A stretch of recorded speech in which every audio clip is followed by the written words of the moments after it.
So you've heard that prenatal Pilates is great for your changing body, but there's no prenatal Pilates teacher in your area. What's a mama to do? Don't worry, there's a lot of quick and easy workouts that you can do right from home. My name is Katie, I'm the Pilates Doula. I'm here to help you have a more comfortable pregnancy, efficient birth, and resilient recovery. So the exercises I'm going to share with you are based on the Pilates repertoire. So if you're not familiar with that yet, there are, tons of other places on YouTube where you can go find and check out what all those, the original versions of all those exercises are. I'll link a couple places below. So the first one I like to start with is actually the 100. And if you are at all familiar with the 100, you're like, while pregnant, I don't think so.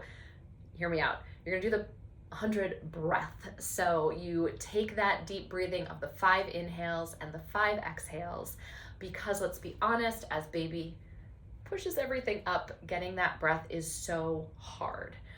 So by practicing those deep 5 expansive inhales and 5 hug the baby exhales, we're gonna get all the benefits of the 100 without the neck pain and without the, abs on fire.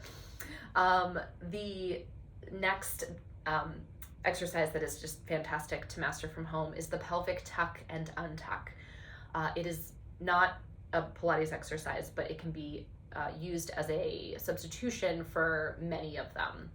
So a pelvic tuck and untuck is done in all fours, similar to a cat-cow, except it is only your pelvis that's going to be doing the tucking and the untucking.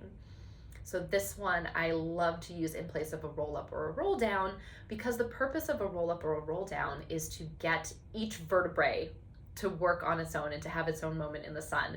And when pregnancy is put on a body, that low back, those vertebrae kind of get stuck. So by practicing the tuck and untuck and doing a half roll back, we'll get some mobility back in there.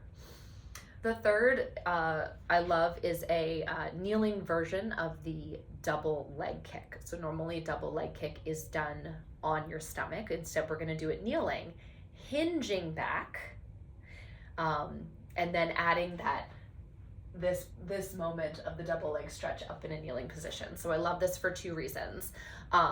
Number 1, it's going to stretch out your quads and strengthen your hamstrings, which is going to help keep your pelvis from going into that anterior tilt that the weight of the baby and the stomach tend to put onto the body, so that the stretch of the thighs will strengthen these muscles and stretch these muscles, so we get a more balanced pelvis.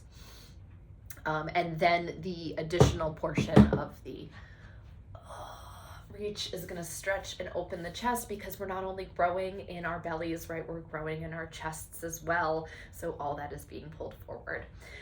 Next, I love a mermaid, which is our side stretch, with or without some side kicks. If you know side kicks, that's a great exercise that does not need to be modified at all throughout pregnancy.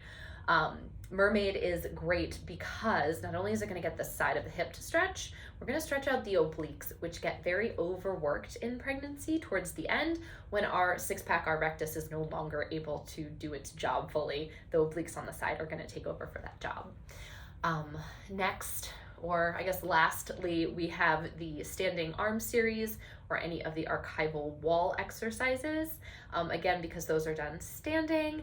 And even though the standing arm series, you think arms, I'm gonna have a baby, that's my pelvis, you still need to have strength and function in your arms, because 1, those babies get heavy quickly, and 2, like I said, you're not just growing your weight in your belly, you're growing it in your chest as well. And then once baby's here, you're going to be feeding, bottle or chest, you're going to be cuddling, it's a lot of forward. So we do the standing arm work series in order to keep our shoulders feeling the best that they can, even as baby grows. And then the added challenge of the legs for the standing series. I also love to begin and end all of my sessions, even if it's just 10 minutes working out on my own, with just a standing postural check, just to see, am I favoring one hip? Am I standing on one leg? Am I bumping out a hip to hold the toddler? And then I see what that posture looks like at the end to see what shifts those exercises have made. So if you want to know more about any of these exercises, linked below are the original Pilates version of all of these. And next week I will be combining all of those into about a 20-minute workout available free for you right here on this channel. So make sure you like and subscribe so that you know when that is coming for you.